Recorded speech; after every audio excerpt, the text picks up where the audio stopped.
Olá, tudo bem? Está começando mais um programa Agora Agro e você vai ver na edição de hoje. Temporada brasileira 2020-2021 de soja avança com valores médios da oleaginosa operando em níveis recordes reais na maioria das praças produtoras. Vou conversar com Simone Cássia. Ela é ganhadora do prêmio Mulheres do Agro, Grande Propriedade em nível nacional.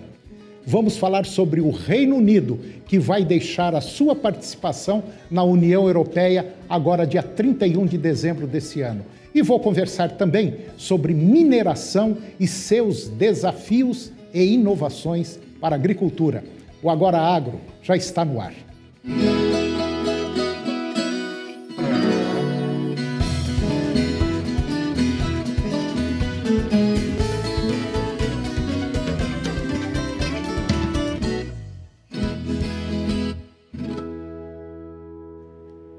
Dada a contínua elevação nos preços da soja brasileira, o Centro de Estudos Avançados em Economia Aplicada, o CEPEA, que é da Exalc-USP, aponta que a temporada brasileira 2021 avança com valores médios da oleaginosa operando em níveis recordes reais na maioria das praças produtoras. Considerando a média das regiões acompanhadas de outubro do ano passado para outubro deste ano, o valor da soja pago ao produtor, quer dizer, mercado balcão, subiu 88%. Já o de negócios entre empresas subiu 94% em termos nominais. Pelo menos é o levantamento do CEPEA. E dentro desse cenário, os pesquisadores do CEPEA indicam que a sustentação inicial veio das firmes demandas interna e externa e da forte valorização do dólar frente ao real, que tornou a exportação atrativa. Com fluxo crescente de embarques, os estoques domésticos estão baixos, pelo menos é o que aponta o CEPEA. E os pesquisadores também indicam que o atual semeio da safra 2021 em ritmo mais lento que em anos anteriores tem elevado as incertezas quanto ao volume a ser colhido, ao mesmo tempo em que as vendas antecipadas desta temporada estão em ritmo acelerado. E com isso, vendedores seguem resistentes em fechar novos negócios, ou seja, envolvendo o grão remanescente da safra 2019-2020. E agora eu vou conversar com Simone Cássia Felisbino. Ela é gestora da agropecuária Baumgarten e a Simone ela foi eleita em nível nacional em segundo lugar com o prêmio Mulheres do Agro em destaque para o prêmio de grande propriedade. A agropecuária Baumgarten fica no município de Rio Verde e tem atividades de lavoura e pecuária. Simone Cássia Felisbino, muito obrigado pela sua participação em atender o nosso pedido, porque eu tenho certeza absoluta, e é um prazer muito grande tê-la em nosso programa, principalmente sabendo que você foi a segunda colocada em nível nacional em grandes propriedades de um prêmio que muita gente está ou estaria com vontade de receber. Muito obrigado. Eu que agradeço a oportunidade de estar aqui falando um pouco mais do agro, falando da gestão, da representatividade da mulher frente à gestão. É muito bom poder dar continuidade a isso tudo. Bom, Simone, é muito difícil tomar conta de uma fazenda, organizar uma propriedade rural, gestar uma propriedade rural, principalmente sendo mulher. É um desafio diário, né? É uma indústria a céu aberto, né? E lógico, por ser mulher também, né? O homem hoje ele ainda é a maioria na posição do poder nas empresas e nos negócios familiares. E até pela própria tradição do negócio, né? A sucessão, né? do agro, né? De pai para filho. E a mulher ela assumiu, né? Ela foi treinada para assumir uma posição mais sensível, né? Mas esse cenário está mudando muito hoje, né? Já vem mudando muito. E hoje a gente já representa 19% desse mercado, as mulheres, né? Não falo só na gestão, mas a mulher hoje ela está pilotando uma máquina, ela é uma engenheira que está no campo o tempo todo, ela está fazendo cursos de mecânica, então ela está assumindo mesmo essa postura, né, desse mercado.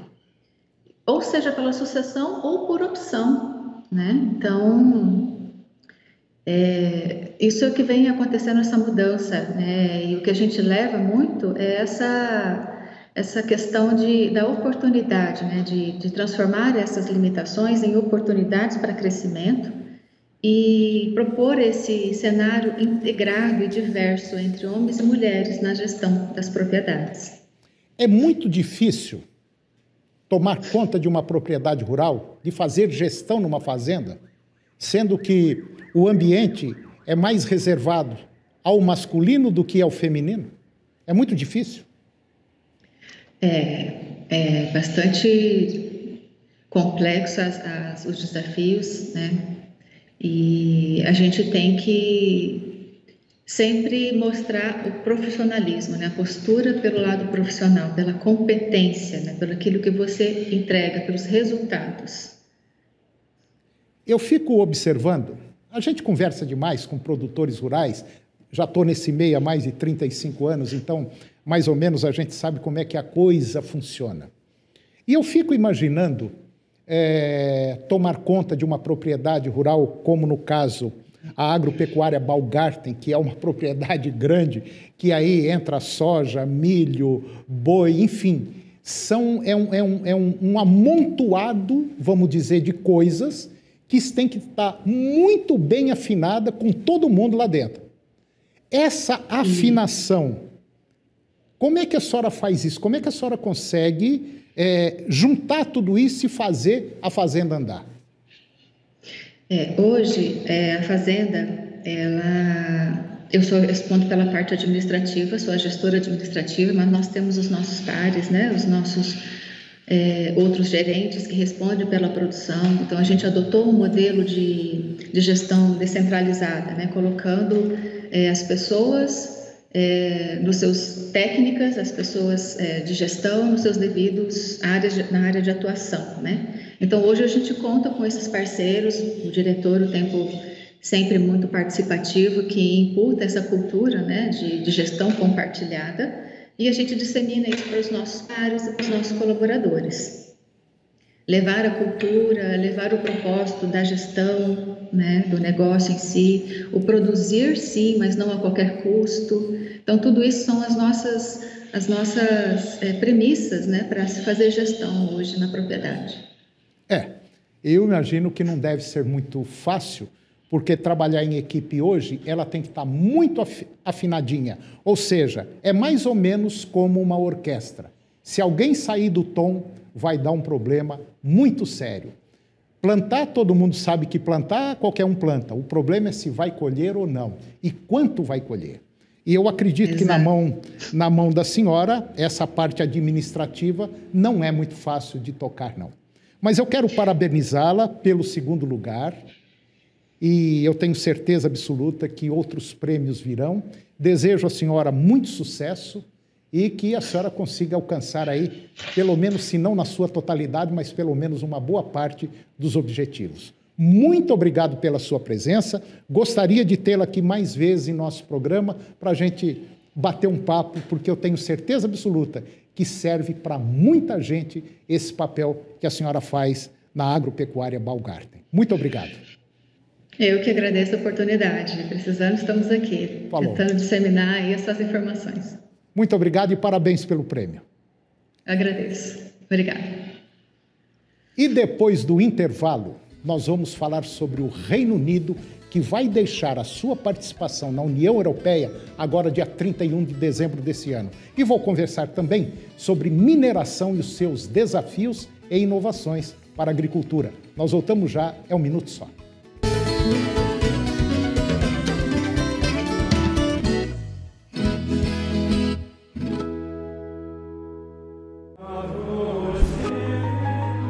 E tudo que pedirem com fé na oração, vós o recebereis. Pai nosso que estais nos céus, santificado seja o vosso nome. Venha a nós o vosso reino. Ave Maria, cheia de graça, o Senhor é convosco. Creio em Deus Pai Todo-Poderoso, Criador do céu e da terra, e em Jesus Cristo, seu único Filho, nosso Senhor, que foi concebido pelo poder do Espírito Santo, nasceu da Virgem Maria. Creia no poder da oração. Creia no poder do Divino Pai Eterno.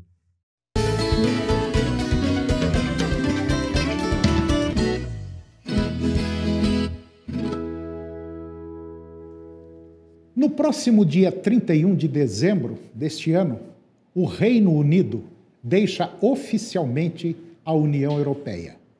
O processo de separação, conhecido como Brexit, ele foi oficializado em janeiro deste ano e levanta expectativas sobre possíveis impactos nos negócios com o restante do mundo. O futuro das relações comerciais com os britânicos ainda é indefinido, pois muito depende de como será concluído o acordo com a União Europeia neste período de transição pós-Brexit. No entanto, já é possível sondar perspectivas que, no caso do Brasil, espera encontrar oportunidades para a abertura de novos mercados. O agronegócio tem interesse em estabelecer relações comerciais com um Reino Unido independente. Se hoje a parcela de exportações brasileiras para o país é relativamente pequena, em 2019 a participação foi de 1,3%, segundo dados do Comércio Exterior do Ministério da Economia. Com a saída da União Europeia, abre-se espaços que podem ser ocupados. O Reino Unido é um grande importador de alimentos, cerca de 50% do que é consumido no país, o que desperta os olhares do agronegócio lá do Paraná. No setor de frutas, 83% são importados e destes, 60% vêm da União Europeia. Segundo o adido agricultor, o adido agrícola lá na União Europeia, caso o acordo entre Reino Unido e União Europeia resulte em uma redução dos fluxos de comércio ou em um acesso mais favorável ao mercado britânico, as frutas brasileiras se tornam mais competitivas, principalmente cítricos. Atualmente, a pauta de exportações do Paraná para o Reino Unido é centrada no complexo carnes, com 58%, seguido por produtos florestais, com 25%, e café, com 7%. E agora eu vou conversar com Daniel Antunes. O Daniel, ele é CEO do Grupo Atualpar e nós vamos falar sobre mineração e os seus desafios e inovações para a agricultura. Daniel, tudo bem? Tudo bem, tudo tranquilo, graças a Deus. Então tá bom. É um prazer tê-lo aqui no nosso programa para falar de um tema interessante. É um tema desafiador, que é a mineração utilizada na agricultura e, por incrível que pareça, nós utilizamos muita rocha na produção de grãos, né? Também. E como é que está isso aí? Como é que está o mercado? Esse mercado vem crescendo, né? Na verdade, é um mercado novo. A gente começou meados de 2015 com o FMX, que o agricultor conhece mais como pó de rocha. Mas efetivamente as vendas nasceram em 2017 e nesses últimos 3 anos a gente praticamente triplicou o nosso volume de vendas. O que sinaliza para a gente que a gente está no caminho certo e que o agricultor também vem aderindo a esse pó de rocha como uso sustentável na agricultura. Daniel, eu queria fazer uma pergunta, porque tem muita gente que às vezes tem dúvida. A diferença entre o pó de rocha e o calcário. Entendeu? Porque uma coisa é uma coisa, outra coisa é outra coisa. Sim. Não é isso? Exatamente. Qual é a diferença básica entre os dois? Bom, a diferença básica é que o pó de rocha, ele trabalha em consórcio com o calcário. Na verdade, a gente poderia dizer que ele vem para complementar o calcário ou o calcário vem para complementar ele. Por que isso? Porque tudo depende da análise do solo. Dependendo da situação do solo, o calcário complementa o pó de rocha ou o pó de rocha vai complementar o calcário. A partir do momento que a minha análise de solo, ela exige, um exemplo, 30% de calcário, 70% de pó de rocha. No próximo ano, eu preciso fazer essa nova aplicação ou vai depender da análise do meu solo? Vai depender sempre da análise do solo. Porque parece que o pó de rocha ele fica mais tempo no solo, né? Fica. Do que o calcário. Do que o calcário, exatamente. E ele também vai depender do clima. Então, o pó de rocha ele tem uma qualidade muito grande, que é a absorção de água. Então, até por isso, ele é muito utilizado nos veranicos. Então, você aproveita ali a época de chuva e depois isso vai se estender no veranico também. Ele mantém ali o residual de água. Quer dizer, trocando esse miúdos, nós poderíamos dizer que o pó de rocha armazena mais água. Também, é uma das funções dele, é o armazenamento de água. Agora, o pó de rocha, ele vai agir da seguinte forma. Como ele fica mais tempo no solo, o ideal é você fazer análise todo ano, porque inclusive você pode diminuir a quantidade de pó de rocha que você vai aplicar. Não só pó de rocha, como calcário como também. Calcário porque também. Já começa a ter um equilíbrio no solo. No solo, exatamente. E aí você claramente tem um ganho tanto de custo como de produtividade. Outra coisa, o pó de rocha, junto com o calcário, ou o pó de rocha sozinho, como vai depender tudo da análise de solo, ele serve tanto para a área agrícola quanto para a área da pecuária. Exato. Pasto e lavoura. Pasto e lavoura. Na lavoura já tem estudos definidos sobre isso, inclusive a gente fez muitos trabalhos com a Embrapa, com universidades e tudo mais. E existem agora universidades que estão fazendo pesquisas e trabalhos para uso no pasto. E tem dado já resultado. É lógico que assim como o trabalho na lavoura demandou 5 anos, a gente acredita que no pasto também essa evolução vai ser nesse tempo. Quando eu faço o uso do pó de rocha de acordo com a minha análise de solo, quando eu faço o uso do calcário de acordo com a análise do solo, porque um tem umas coisas, o outro tem outras coisas, e então eles se complementam. Eu já ouvi dizer que chega, em certos casos, que pode até acontecer uma diminuição no uso de fertilizante, do adubo. Isso acontece. Existem, inclusive, estudos nesse sentido. À medida que você vai usando o pó de rocha, existe uma diminuição gradativa do uso do adubo. E o pó de rocha, inclusive, em estudos recentes também já foi identificado na contenção de pragas. Ele, inclusive, pode ser utilizado na contenção de pragas também. Me dá um exemplo disso aí. O que acontece na planta, então, com o uso do pó de rocha? O pó de rocha, ele, a princípio, ele era utilizado numa aplicação de solo. Sim. Mas já tem alguns produtores que fizeram algumas aplicações aéreas dele. Então, ele misturado com água ou com outras coisas, e você faz a pulverização da sua plantação. E utilizando ele na pulverização, ele foi eficiente no controle de pragas. Provavelmente ele deve ter deixado a folha mais dura, mais alguma coisa assim, e o bichinho teve problema para comer. Teve problema para comer e tanto problema para comer como também uma reação no próprio bicho que, ao consumir ou tentar consumir aquele material, ele se canibalizou. Entendi. E só para a gente finalizar, em relação a calcário e pó de rocha, um tem uma característica, outro tem outra, nós podemos juntar os dois. Em relação a preço, existe alguma diferença significativa entre calcário e pó de rocha ou está mais ou menos equilibrado? Não, o preço do pó de rocha ele é bem inferior ao preço do calcário, até porque eles têm aplicações diferentes e, apesar de trabalharem num consórcio, a utilização é bastante diferente. Mas o preço hoje do pó de rocha é bem inferior ao adubo, ao calcário ou a qualquer outro tipo de produto aplicado nas fazendas. Mas em relação a benefícios, são excelentes. São excelentes. Então, tá bom. Eu conversei com o Daniel Antunes, ele é CEO do grupo Atualpa, e nós falamos sobre, vamos dizer assim, sobre a mineração, os desafios da mineração, tanto para a lavoura quanto para a pecuária. Daniel, muito obrigado pela sua participação mais uma vez no nosso programa. Eu acho que foi bem esclarecedor. E agora muita gente já tem uma ideia do que é o pó de rocha. Muito obrigado. Eu que agradeço. Muito obrigado.